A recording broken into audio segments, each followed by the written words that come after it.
So today I'm working on a very interesting symptom on my '05 Chevy Silverado 2500, and it has to do with the taillights. So this project started by replacing the bumper.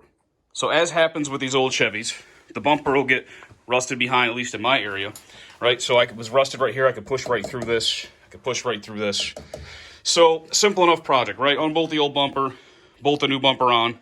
New bumper was nice, came with a little harness for my license plate lights. Simple enough project. I pull it out of the garage when I'm all done. And I notice that when I press on the brakes, both of my turn signals light up in the dash cluster for some reason. And then I realized when the truck is running and the lights are on, my turn signals are also dimly lit in the dash cluster.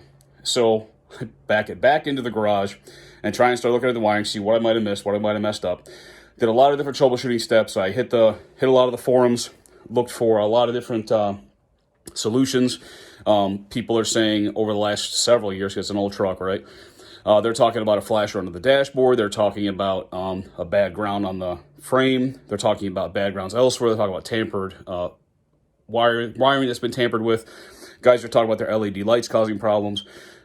But my thing was all the lights worked perfectly. Then all I did was bolt on a new bumper, and now I have this really, really weird symptom. So as you noticed, my hazard lights are blinking, but very dimly, right? And while they're blinking, my license plate lights are also blinking, okay? And this seems to only affect the back of the truck. The front of the truck seems to be working fine. So, very odd symptom, okay? Okay, so now we're looking at the back of the new bumper. New bumper came with a new harness for my license plate lights, okay? And one of my troubleshooting steps was to take the old harness again, plug it back in, and see if there was a fault in the new harness. Turns out that wasn't the case. So, part of this project was to access this terminal plate back here. This plate runs all your rear lights, your tail lights, license plate lights, everything. This plug here feeds just the license plate lights. This upper plug feeds your driver's side tail light. See, it goes right up there. And this one feeds your passenger side tail light. This plug here is a feed from the front of the truck to feed everything, okay? So after spending a couple hours trying to figure this out, I unplugged these one at a time. That didn't affect it other than, the right tail light would be off completely because that feeds the right tail light. But the problem still persisted no matter what I did, basically. What I found out is when I grabbed this main feed and press it just the right way, that'll stay on properly, and the hazards will blink much more brightly. When I shift that plug again, the flashers dim, and now my license plate light starts flashing again. So, of course, the next step is we're going to unplug this feed. What do I find in this feed? I find a pin that apparently has been bad since the truck was made, is my theory, okay? Take a look at this pin. It's really a socket, right? Right here, okay? You see how that one is shifted so much more to the center of the plug, and the rest of them are more to the exterior? So the pin in the body of the gray connector is actually sliding in here between my thumbnail and the bottom of that connector. That connector is supposed to be pushed down this way more, so that pin can slide inside that connector. And my theory right now is that this truck was built this way. That pin was never properly installed in the truck, and it's always been fine until I came up and I grabbed this other plug and shifted this harness a little bit, and then the pin must have lost contact because it was just touching the side of that female terminal. So, and then if we look in here, let me get the light in the right space, you can actually see that pin that it connects to has gotten hot because it's a bad connection, okay?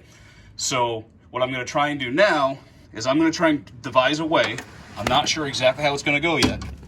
I'm going to devise a way, hopefully, to get that that socket pushed further down here where it belongs. I'm not sure what kind of success I'm going to have because it looks like it's a little melted around it. And then that way, hopefully, when I plug it in again, that pin will go inside that female slide the way it's supposed to, and then we'll be in good shape. We'll be good to go then. So I'll see if I can do this and see if I can show you what I'm doing. Okay, so I'm going to see if I can get that pin pulled backwards out of that plug. So I'm going to get this gray retainer off of here, off the back of this plug. Moving this thing back. Okay, so the wire we're dealing with is the one down here, which is black. I'm guessing it's a ground because of the way it's acting. So now I got some very small terminal tools from Snap-on. Got a whole kit. So I'm going to try and get in here. You can see it on this part of the pin of this empty set thing here. There's a little plastic clip there that holds that in. So I think what I'll actually try and do is remove this upper one first to give me more room to work, because this one is pushed up so high that I can't get to that clip very good. So I'm going to reach up underneath this one.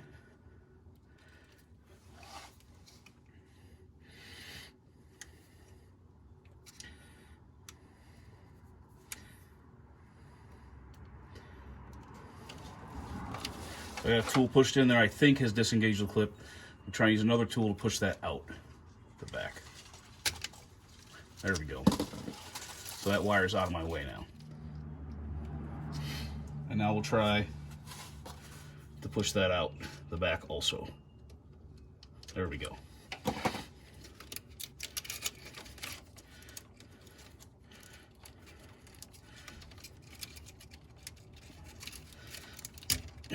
Got it out. Okay. Now what I gotta try and do is try and clean that up, because that plug is never gonna sit flat enough underneath, because it's a little melted now, as we saw. So I got a couple of really tiny files that I'm hoping are gonna help me clean up some of that plastic. So I think this is just my opinion, is that this is probably a manufacturing defect that has just been here, and because no one's ever disturbed this plug at all or touched it, it was fine. It probably made contact when the truck was first made. It probably got hot and maybe just welded itself. You know what I mean? So it stayed connected. And then, because I was down here messing around, I only touched this brown plug. I mean, only unplugged this brown plug. I manipulated this harness. My hands were around and stuff and moving and everything. But I never actually unplugged this plug until I'm troubleshooting this now. But I must have disturbed it enough to make it so it didn't make contact anymore properly. So I'll clean this section up down here, square it all off nice. Make sure I can get that connector to stay nice and low for me. Push this clip back down so it'll hold that thing down better for me when I push it back in. And then what I may also do is I may take something like a tiny section of a small zip tie and stick it in between these two clips, right? So you see these two good pins here. You can see the clips right in there.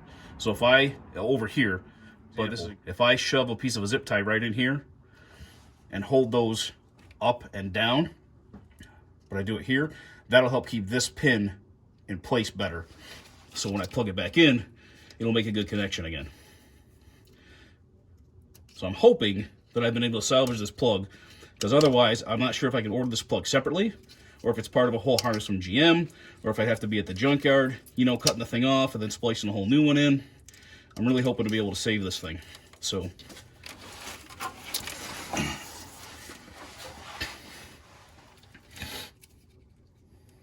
now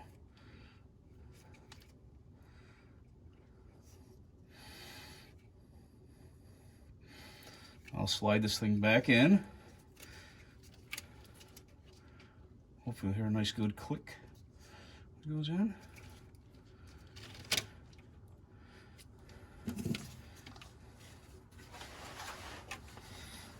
It's going to have to go in straight, which is always good.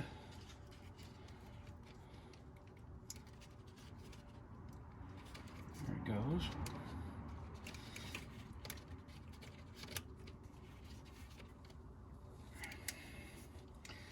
Give it a gentle push from behind here. Hopefully make sure it engages all the way with that clip.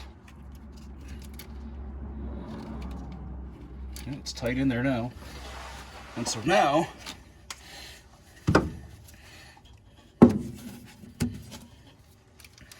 now we can see that that lower plug is lower down. So that pin in that gray connector will engage with this better now than it did before, because now I got this cleaned up. It's pushed back where it goes. Now I can insert that upper pin also.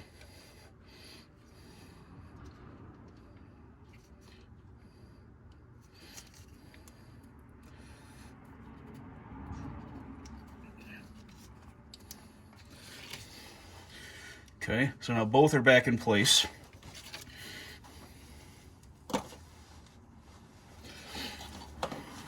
I'll take a little pick tool here between the actual plastic clips and spread them a little bit, pushing that connector down further. Right, so now it's down even a little bit further than it was. And then I'll take a tiny piece of a zip tie like I described. Go ahead and stuff it in there, maybe like not sure how much I'll need, maybe a ½ inch, and just shove it in there between those two spots, and that should hold that thing in place. So this is like a 8-inch zip tie, something like that. That looks to be the right width.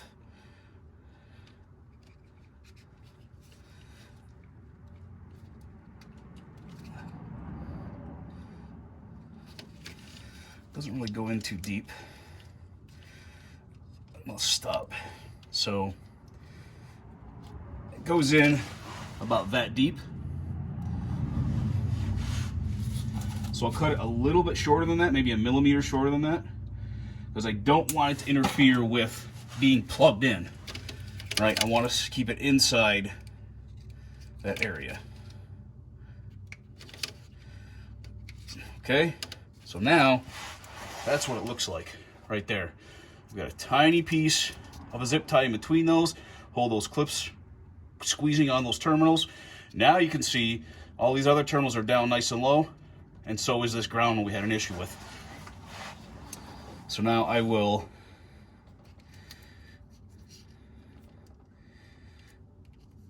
get this insert put back together. I gotta weave it back in between these wires. And of course this insert is here so that these wires don't fall back out on their own, out of the clips, like we just did on purpose. But this will keep them together properly. Make sure that they're around the wires where they're supposed to be. They are. Squeeze that back on.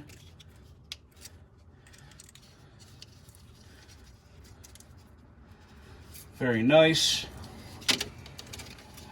Tuck the split loom back around it.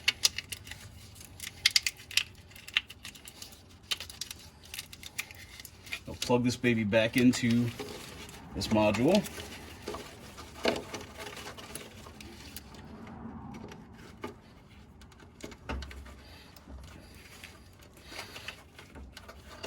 Clipped in good, feels good. Hopefully that fixes my problem. So as you can see, I got the tail lights on, got the flashers going nice and bright, both sides. And I got my nice new license plate lights lit up nice and bright, and everything's good again. Let's check the cluster, see what happens when we hit the brake pedal.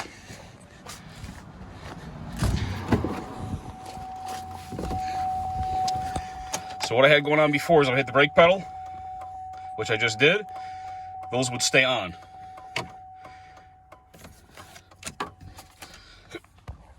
They would also light up dimly if the headlights were on with no brake pedal.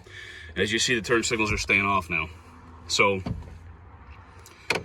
that seems to have been the problem that I need. All right, so if you're troubleshooting one of these weird problems on this body style truck and you're just scratching your head and you want to rip your hair out, I would recommend checking that plug. Like I said, it's awfully weird the way the pin wasn't quite positioned correctly, and that makes me suspicious that maybe that was an error made on some of these trucks years ago, and maybe there's just enough of us out there. I don't know. Who knows how many it could have affected. But there's probably just enough of us out there that are chasing our tails, trying to solve the method other ways, and we're just not looking close enough at something like that. So hopefully this will help a lot of people. Of course, I'm going to put this on the forums where no one else has this answer and people are still trying to find the problem. So thanks a lot for watching, and I hope this fixes it for you.